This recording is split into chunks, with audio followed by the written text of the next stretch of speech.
Pappas. And if we could all think about him for a few moments, I'd appreciate that.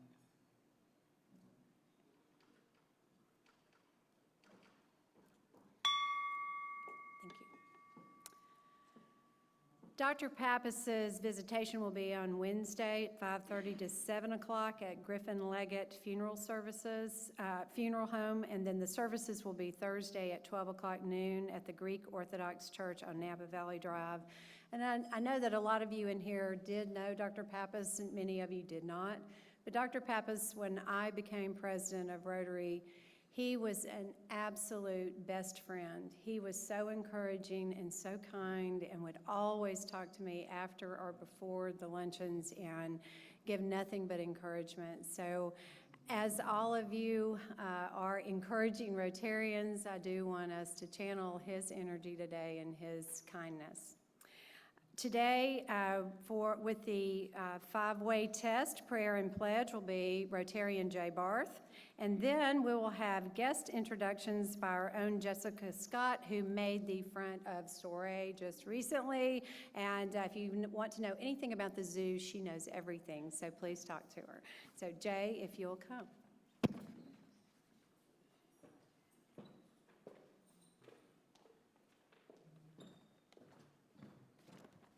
Good afternoon. The five-way test of the things we think, say, and do. Is it the truth? Is it fair to all concerned? Will it bid goodwill and better friendships? Will it be beneficial to all concerned? Is it fun? And in place of a prayer, I will read a short poem and then have a moment of silence for the important things in your life. The poem is by our current U.S. Poet Laureate, Ada Limon, and it is very timely to this time of the year. Instructions on not giving up. More than the fuchsia funnels breaking out of the crabapple tree, more than the neighbor's almost obscene display of cherry limbs shoving their cotton candy-colored blossoms to the slate sky of spring rains, it's the greening of the trees that really gets to me. When all the shock of white and taffy, the world's baubles and trinkets leave the pavement strewn with a confetti of aftermath, the leaves come. Patient, plodding, a green skin growing over whatever winter did to us, a return to the strange idea of continuous living despite the mess of us, the hurt, the empty. Fine then, I'll take it, the tree seems to say, a new slick leaf unfurling like a fist to an open palm. I'll take it all. A moment of silence, please.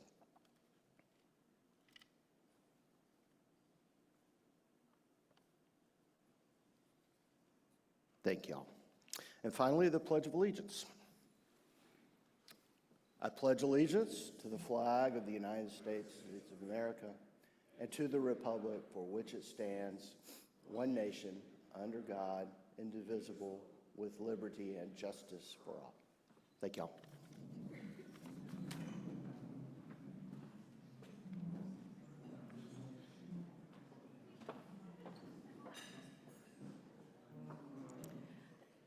Well, good afternoon, Club 99.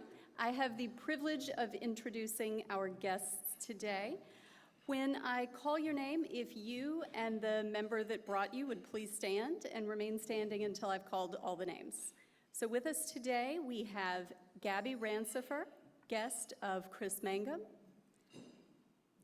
Patrick Goolsby, guest of Bill Goolsby, and Marcia Masters, guest of Kathleen Lawson.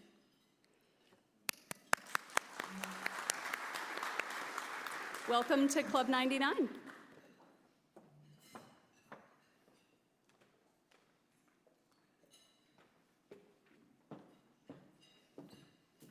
Well, we have a couple of announcements today, and we want to thank all of you who participated in the Dunbar Awards assemblies on May 14th and 16th. If you participated, would you please stand?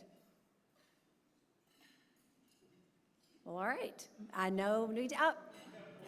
Yeah, the coordinator is right here. All right, that is great. I have participated in the past in those, and I will tell you, maybe they're still resting because it is an active, fun activity. Also, remember June 8th, Hike and Family Cookout, Pavilion Number 2, Murray Park. And that is going to be another one of our fun activities for our Club 99, so please remember to put your reservation in for that. So our member video intro today will make you want to dance. I can't wait for you to watch this and see what one of our members has been up to in their spare time.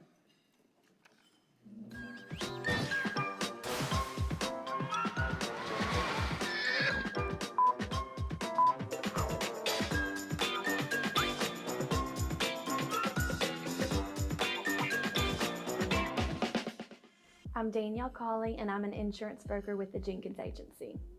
So I have such a love for music that I've had since high school. So I was always in charge of making the burn CDs. Does anyone remember that era? I also did a lot of choreography, so for competitive cheer teams. So that kind of curtailed into college where I was choreographing like our sorority dance performances and competitions and step show and step captain. So have always loved that and the joy that music can bring. That continued to grow after college, and at parties or on the boats for a lake day, everyone always asked if I would play the music. So one of my best friends a couple years out of college, she was engaged, they were getting married, they were having a big wedding at the Pine Bluff Country Club. She had a band coming in from Memphis, but she asked if I would DJ in between the band. I was honored because, I mean, who wouldn't want to be a for real DJ? And so I got everything ready and tested everything out before the reception started, and I played in between the band for every single set and got everyone dancing, and it was a blast. So 2 weeks later, one of our other friends got married. She asked me to do the same thing. A couple weeks later, another friend got married. I wasn't originally asked to play in between the band. She was a couple years older than me, but no one was dancing at her reception. And so she came up to me halfway through and she said, "Danielle, no one is dancing. Please, can you fix this?" So I said, sure. So I hooked my iPhone up to the sound system, started playing, and her wedding coordinator asked the band to not come back for the rest of the night, and I finished playing, everyone dancing, and it was a blast. A few weeks later, I did it at my own wedding in between our bands, and got to kind of brush the dust off everything and DJ last year at a 40th birthday crawfish bowl for one of our friends. I continue my love of music. I try to infuse that in my children. When I can get a break in between Coco Melon or Frozen or Disney soundtracks, like I'm introducing Mariah Carey and Beyonce and all the good music that they should know. So hoping that I start their love of music and dance at an early age and that it continues, because at this point, our dance parties are really taking place in the car on the way to preschool or around the kitchen table or in the island. So that's what I like to do for fun.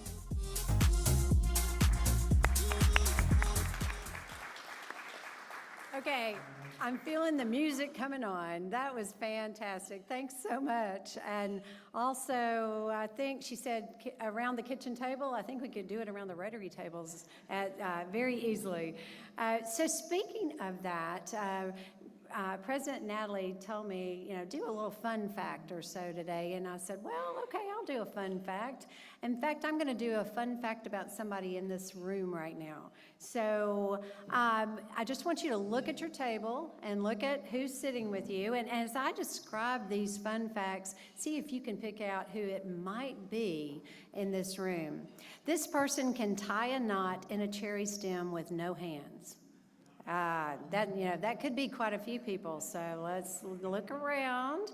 Okay, this person's first car was a 1976 lime green Camaro, affectionately called the Slime. Okay, look around. Who might have driven something called the Slime? All right. Then this person has had 4 distinctly different careers. Now, that's not saying they're old. It's just saying they've had 4 distinct careers. Look around. Have you figured it out yet? This person has also snowmobiled the Great Divide, been driven in a convertible 1957 Chevy Bel Air in Havana, Cuba, and has smoked a cigar at the Tropicana. Okay, are we getting it narrowed? All right, is this person male or female? What do y'all think? All right, so not only has this person done all those things, they also was once on Merv Griffin's show in Las Vegas as an audience participant. Now that might narrow it a little bit more, okay? Okay, the last thing I'm gonna say, and we'll see if anybody can figure this out. This person makes a mean drink called the Margarita. I would like to welcome Marta Lloyd to the podium. She is going to introduce our speaker for today.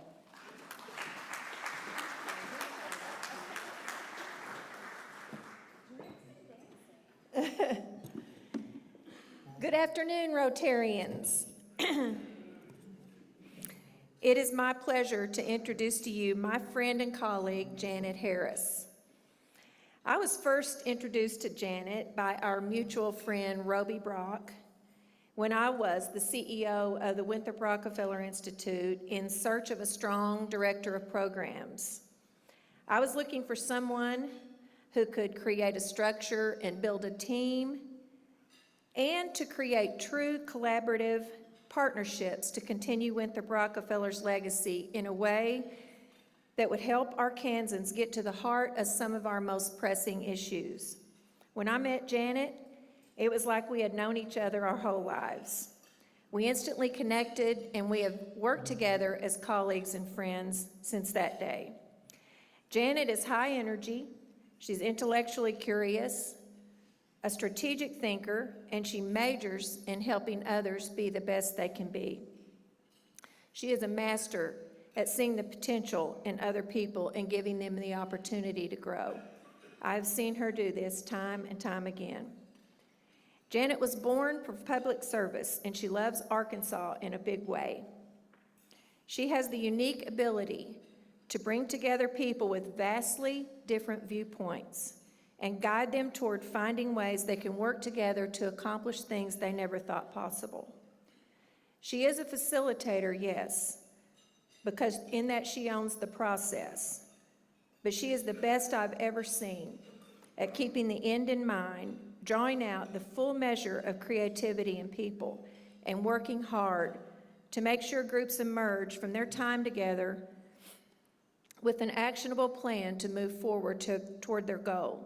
With Rotary Club 99 as one of the largest civic organizations in Arkansas and being all about F-U-N, fun, Janet is a natural fit as an engaging speaker for our group.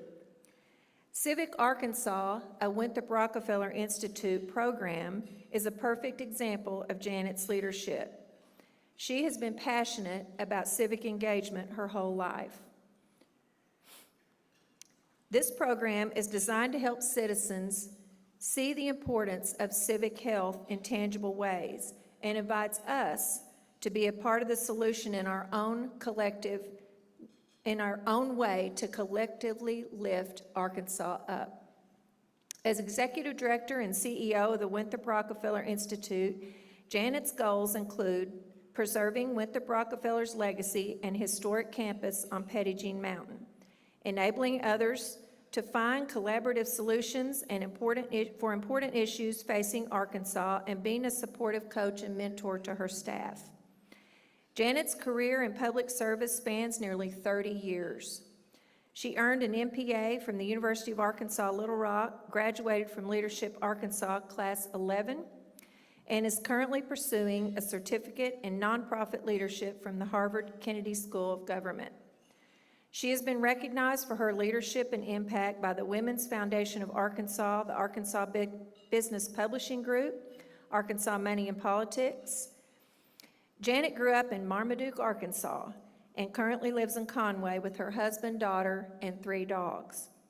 Get ready to roll up your sleeves, dip into your own creative talent and strength to work on Civic Arkansas. Thank you.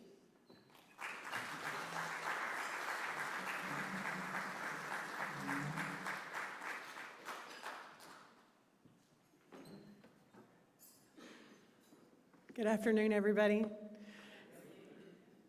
I find myself saying what I say every day since Marta has retired, which is I'm not sure how I'm going to follow that. I appreciate your long support and friendship of me and of the Institute. I also want to recognize that I have some colleagues from the Winthrop Rockefeller Institute with us today that you'll meet in a minute. Lucas, Vanita, Molly, and Peyton wave to the crowd. Thank you all so much for inviting me to be a part of this group and to engage you in conversation today, because that's what I hope to do. Versus talking at you for the whole program, I am hoping that we can talk to each other. That's, in fact, what we do a lot of at the Winthrop Rockefeller Institute. Thank you to Natalie and to Elizabeth and Amy for helping, inviting me here and helping make this possible today. It is a privilege for me, wherever I go, to represent the Winthrop Rockefeller Institute, where we continue Governor Rockefeller's collaborative approach to creating transformational change. We do that by bringing people together, encouraging conversations across differences, helping give voice to big ideas, and helping people sort out solutions for their community and the world around them. We do this using the power of the Rockefeller ethic, which is all about structure and space for collaborative problem solving, having respectful but difficult conversations, and being willing to sit and listen to those who have a perspective different from your own. It is my privilege to get to witness groups doing this work at the Institute on Petit Jean Mountain every day, because what I am able to witness is civic engagement in action every day. You know, civic engagement, when we hear that word, we often think about voting. And civic engagement is about voting. But it's about so much more than that. It is about the fabric of our community. It is about how we choose to show up for each other, how we choose to connect with one another, how we choose to care about what is happening in the world around us and do something to create the change that we want to see. And so it is natural, because of the work we do, that the Winthrop Rockefeller Institute has launched an initiative called Civic Arkansas, to ask ourselves how well we are knitting together the fabric of that community in this state that we all love so much. Civic Arkansas has its roots in Winthrop Rockefeller's farewell address to Arkansans in 1971. He stood at the lectern of the state capitol and said to all of us, every citizen has a duty to be informed, to be thoughtfully concerned, and to participate in the search for solutions. And Winthrop Rockefeller's vision for Arkansas was that we would see that duty as an obligation, and that we would act on that obligation to help one another and to help each other help themselves. He implored us to consider our possibility and our promise along with our problems. And that's what civic engagement is. So fast forward 50 years. Winthrop Rockefeller made the statement about being informed, being thoughtfully concerned, and participating in the search for solutions. And we kind of wondered how we're doing with all that. And the truth is, we're not as well informed as we could be. We have a multitude of sources for information and a cacophony of voices shouting at us from social media and serving us content under the guise of news. Thoughtful concern, well, that requires hearing a multitude of viewpoints about an issue and sitting in the tension of the complexity of those issues in our community, instead of looking for an answer in a partisan soundbite. And it's really difficult for us sometimes to talk to people that see the world differently than we do because those conversations are uncomfortable and we are loath to engage with the other side. And participating in the search for solutions, well, that requires time and space and intentionality. Who has extra time? Where do we go for those conversations? How do we find the tools to engage, to solve problems together, to find the agency and the power to do that in our communities? This was the foundation for the Arkansas Civic Health Index report. We wanted to look at how well we are doing in Arkansas across various measures of civic engagement, not just so that we would have a report card, but so that we have a baseline to understand where we need to improve.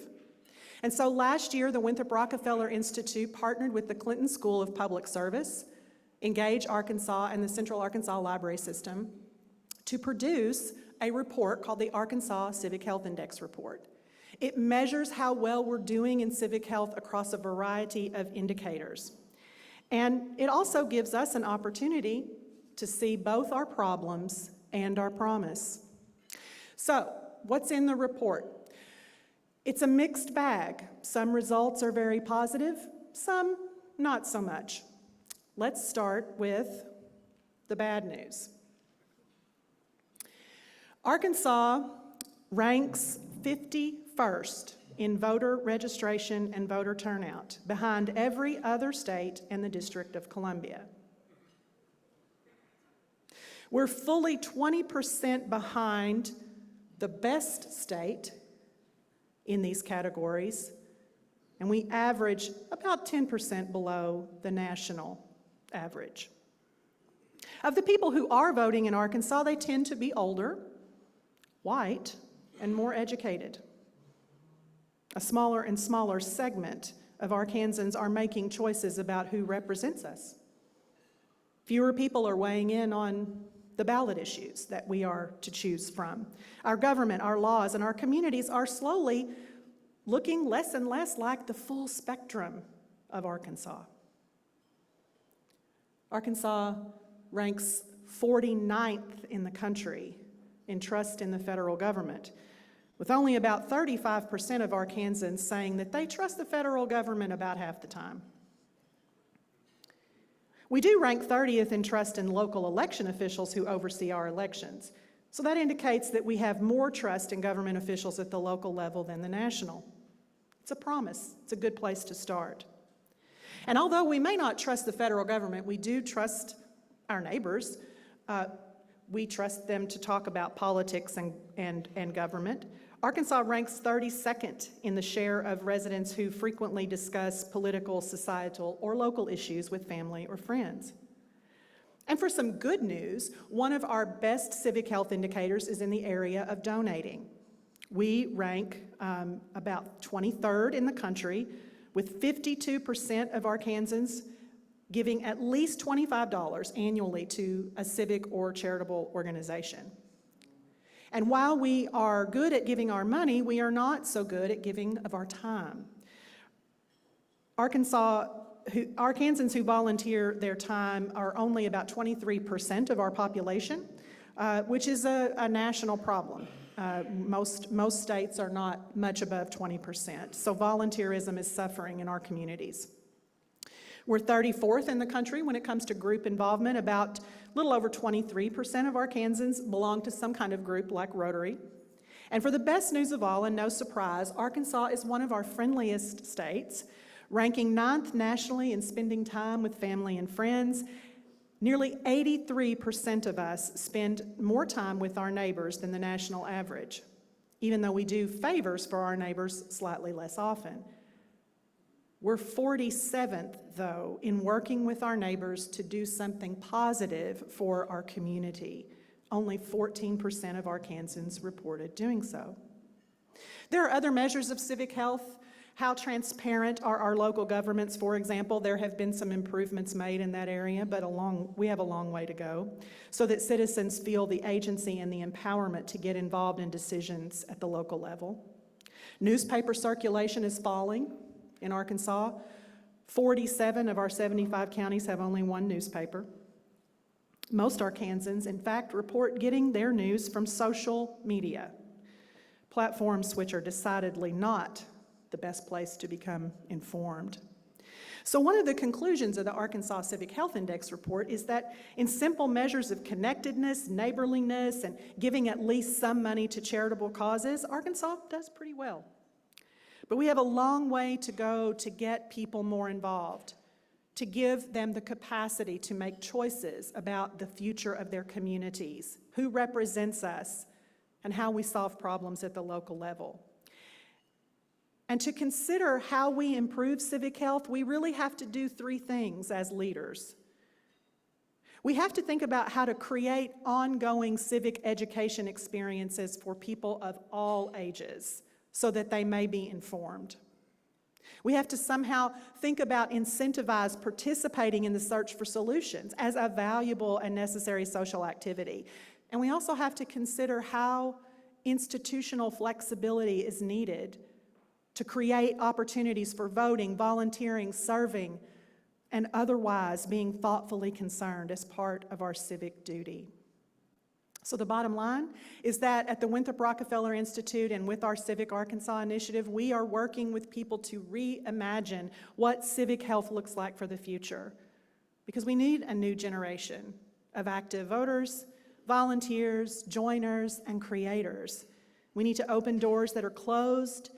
We need to reimagine being informed, being thoughtfully concerned, and participating in the search for solutions. If we don't, we are headed toward a future where we don't trust one another, we don't talk to one another, our government institutions don't reflect who we are, and we become victims of apathy and loneliness, not something that I am interested in for my state. So you, the leaders of the community, Rotarians with the motto of service above self, you understand that change is needed in this area, and so that's where you come in to our program today. Because what we want to do is encourage you to talk to one another. Civic engagement is not about the Winthrop Rockefeller Institute or the Clinton Center or the Clinton School or any number of organizations that think about this every day. Civic engagement is about all of us deciding how we're going to show up for each other and how we're going to show up for our communities.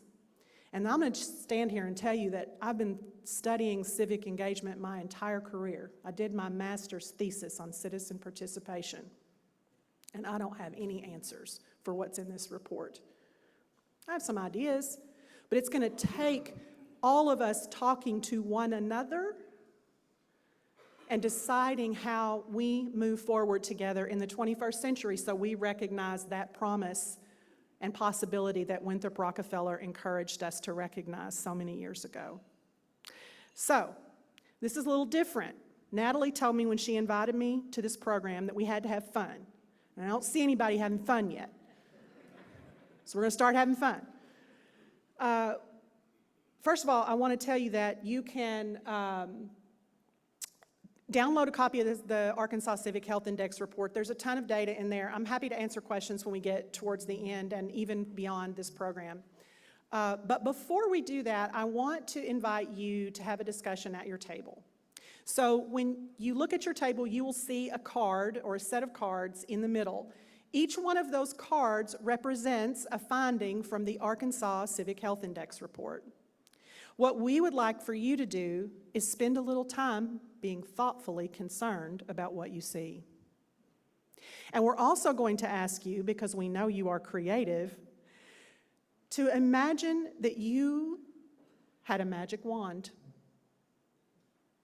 And you could do something, create a structure, a solution, an idea, a path forward, something that would improve the finding on that card, so that the next time we measure civic health in Arkansas, we have a better story to tell. So we're going to take about 2 minutes, and Peyton is going to help me with the timing. And I'm going to ask you to reflect on the card in the middle of your table.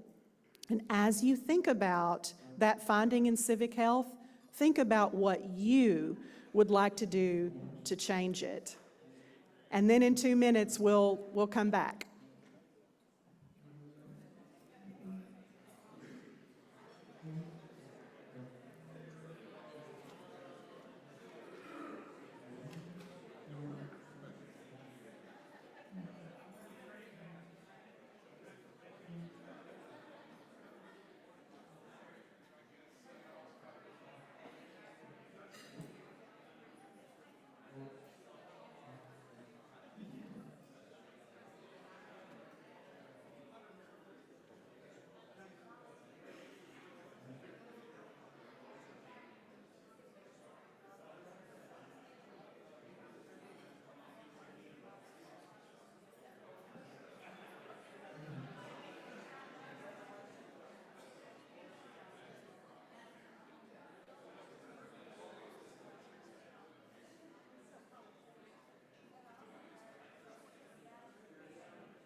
Okay, I see some good discussion happening and some fun starting to be had, perhaps.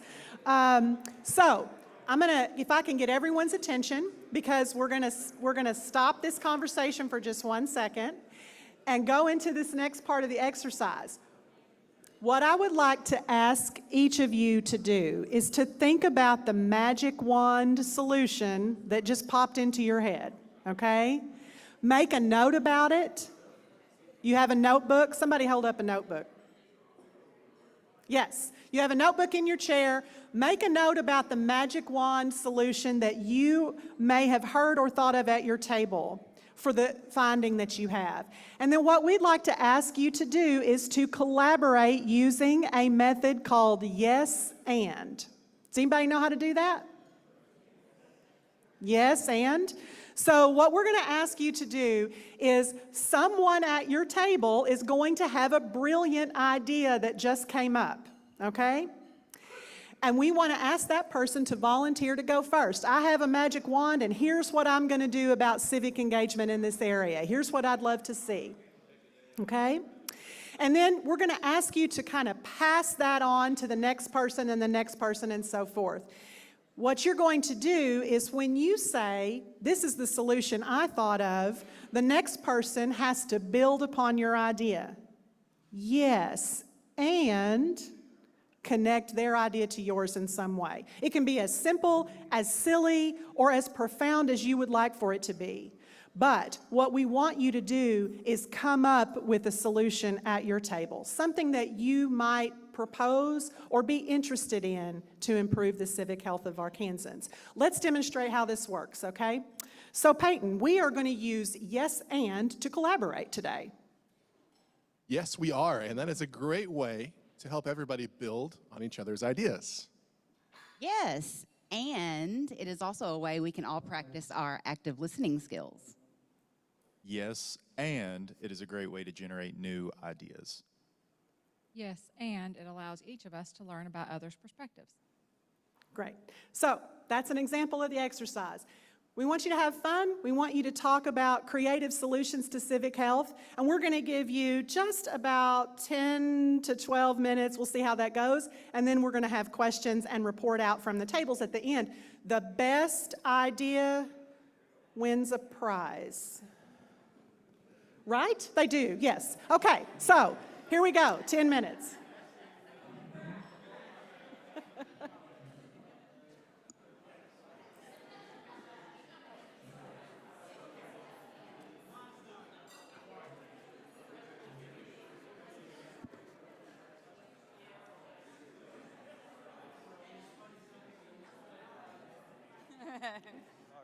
It's okay.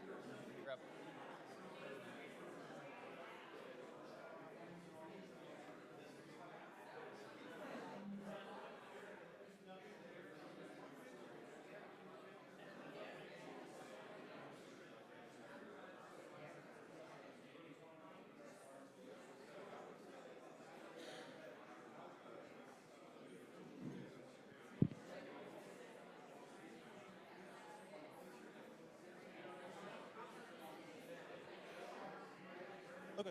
Yep. Yeah.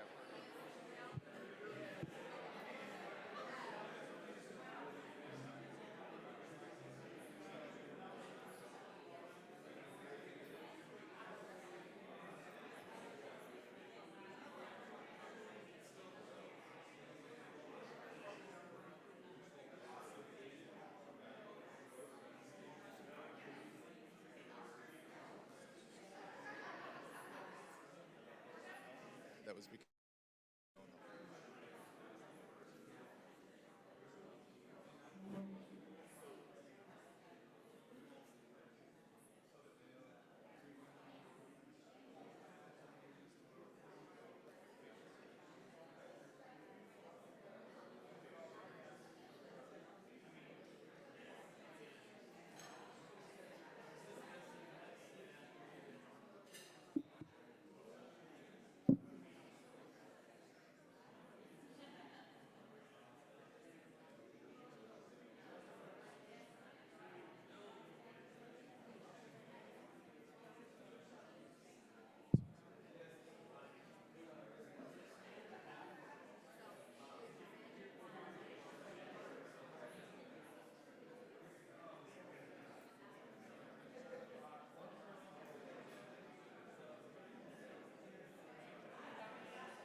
Great discussion. Keep it going.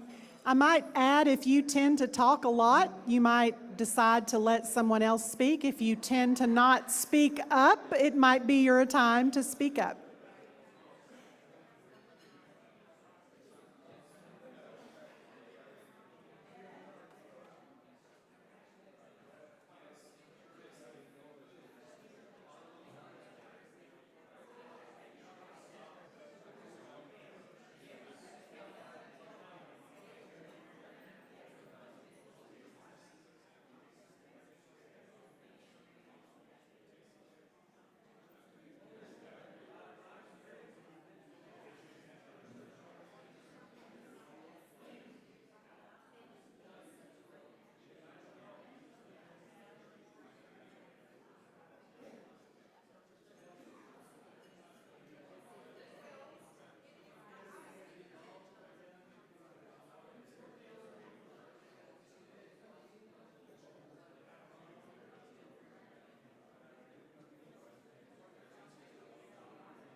Okay. I would love to continue this conversation all day, but I have been told that I have to make sure I let you go. So what we would like to do now is kind of bring everybody back to the room.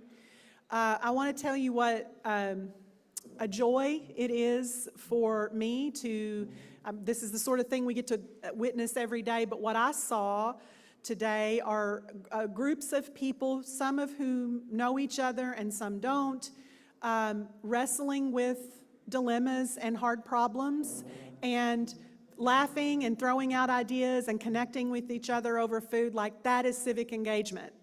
And I don't have to tell you all that because you're Rotarians and you're service-oriented. But more of these kinds of conversations are what we need to improve the civic health of our state. So thank you for participating in that exercise with us.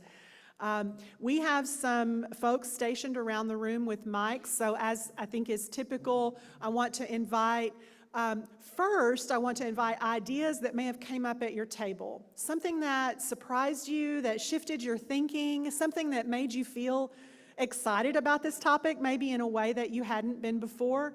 And we'll take volunteers to just kind of stand up and share and bring the mic around the room. So who wants to share their magic wand idea with us?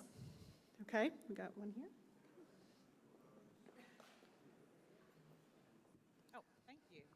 Well, we have several great ideas to incentivize voting instead of penalizing or creating obstacles for people to voting. One of the most creative, I thought, was creating an app that would allow you to register to vote on your app, and then the app would also, you know, obviously have all of the ballots for where you live, et cetera, and that's, you know, and then voting is done by app as one option, not the only option. But again, the purpose is to make it easier for people to vote versus harder to vote. So that was one. I have a whole list. I won't take up all your time. Okay, We had great. about 8 really creative, good ideas. Love it. Anyone from another table want to share? Yes. And thank you for waiting on the microphone so everyone can hear. Well, apparently my table made me the spokesperson, so I'll go ahead. So our card kind of talked about the declining of circulation of like newspapers due to other dimensions of diversity, such as BIPOC individuals having their own publications and their own media. And some of the things we discussed was like accessibility, also carving out space for others that may not be included with the main publication, giving those individuals the opportunity, and then also being great fact checkers, not believing everything that you hear, see, or read, actually making sure that it is the facts. Wow, thank you. Yes, I think we have one here. Thank you. Yeah. Applause is great. We had multiple, but one of them was that we allowed every employee in the company to have a day off to go do anything that they felt would be in the community that they felt was a choice. And then the other one person took his whole staff to Ronald McDonald House and showed them how that would work. And then we kind of went on about talking about how we can do more for that. Wonderful, thank you. Let's do applause. I love applause. Come on. Who's next? I know there's some good ideas because I heard them while I was walking around. Okay. I hear. We have a lot of great ideas at this table, I have to say. There was an interesting one about having a complete identifier to identify you so that you know what somebody's political views are. Whether that be a creative emoji, I'm not for sure, Matt. You might have to explain that one later, but it was really good. The two issues that are on our table, one has to deal with that Arkansans are somewhat less likely to attend political meetings and much less likely to donate to political organizations. So when addressing these two issues, some of the opportunities that we found included getting something that was accessible for people to attend, perhaps virtual, for these political meetings and making them kid-friendly, And then for our second half of the much less likely to donate to political organizations, that folded into quite a few different issues. One was capping out an amount that could be spent on political campaigns, and then also understanding what those categories within the spending included to kind of level that playing field, and then communicating the value. I think a lot of the next generation is unaware of the value of political leaders and communicating that to the next generation. Nice. Thank you. What's next? Do we have? So our group tackled how to increase volunteerism in the community among Arkansans. And I think the idea that we built on was how do we get employers to incentivize their employees to do this? And one way to do that would be to dedicate a day, maybe each quarter or month or year, or however they want to do it, to letting their employees go and do that basically on the company dime. We built on that. Bob had a great point that this is much easier for a larger company than it is for a smaller company, and so perhaps there's a way to tap into some sort of state funds to help cushion the blow for a smaller company to do that. What else am I missing here, guys? Yes, we had talked about a marketing campaign from the marketer who can't remember the marketing campaign. We talked about a marketing campaign to inform people where the opportunities are, and to be careful that some of the larger organizations that maybe get more volunteers than other ones are not left out of this. And so some sort of like a database that we could all dial into to find out where the help is needed. Yeah, nice. Thank you. Great.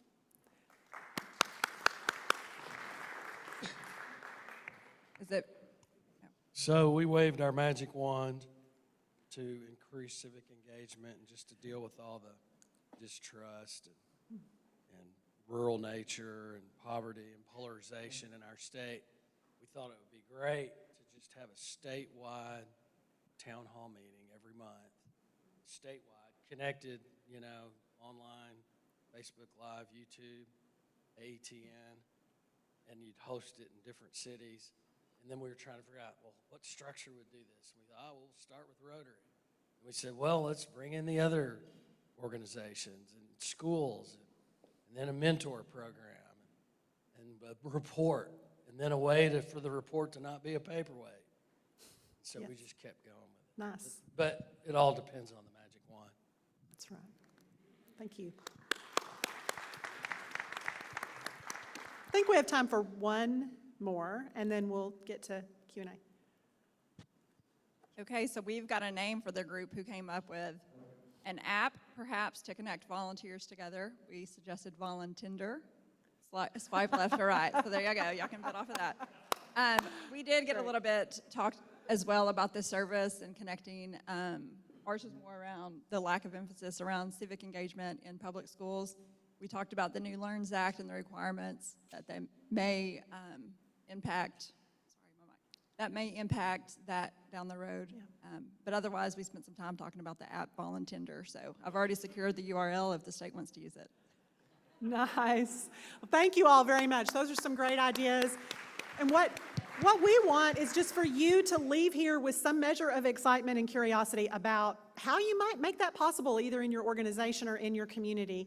I do want to leave time for some questions, and I want to point your attention to the slide up here. These are ways that you can get involved with Civic Arkansas. We have activators who are organizations that are committed to leveraging their network and resources to help us kind of find some solutions and implement them. We have a thought leadership group, and we're actually doing listening sessions all around the state. In fact, our chief program officer would have been with me today, but she's doing a listening session in West Memphis, so finding out like what gets in the way of civic engagement in that community. So I know we need to have some time for questions, and I'm open to any that you might have, so yes.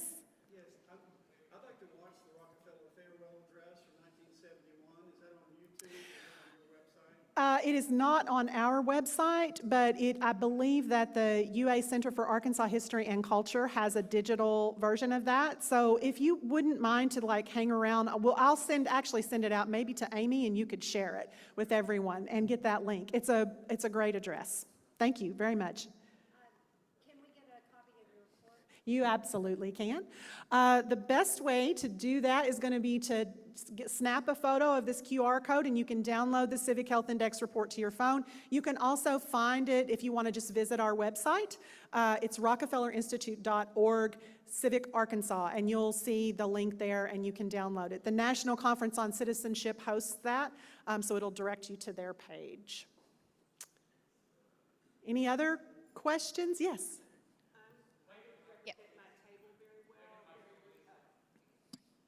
I didn't do a very good job representing my table because we had the question about obstacles to voting and how to make it easier to vote. So I'm going to share the rest of those so that I don't get in trouble here.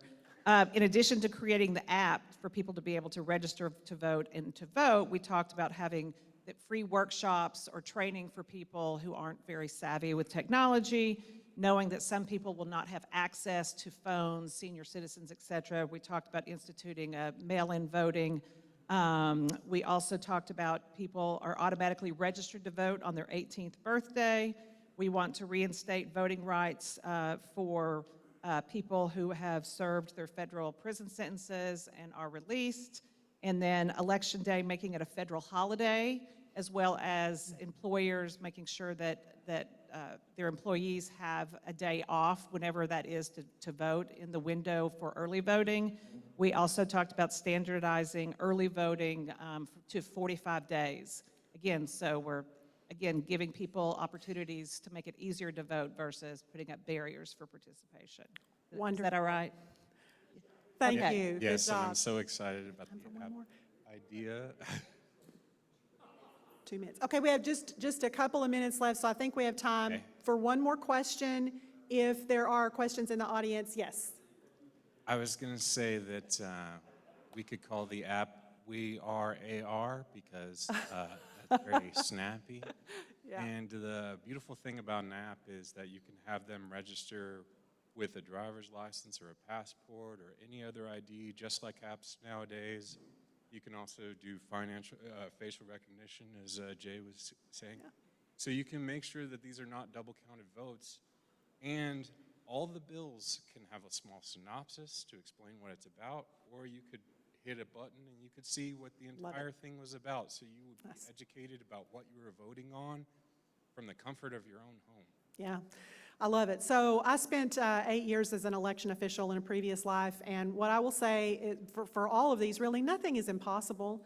It's just being creative. It's reaching out to the people who administer elections, who make decisions, who have the resources to give employees a day to vote and so forth. So thank you for taking the time to be creative, to be thoughtfully concerned about civic health in Arkansas. I do encourage you to visit our website, take a look at the report. If I have just 30 seconds, do I have 30 seconds? Okay, somebody asked me, where did you get the data? That's a really important question, and I want to answer that for the whole room before we leave. So the U.S. Census Bureau's population survey data, which is about 60,000 households across the country, are surveyed regularly on metrics such as this. And the Clinton School of Public Service research team, phenomenal group of people, pulled all this data down and began to analyze it for us. So that is where the data in the Civic Health Index report comes from. And again, I encourage you to download it. Go sign up to be on our mailing list. We'll let you know when there's a listening session close to you and how you can participate. And thank you very much for giving us the opportunity to be in conversation with you all today. Thank you.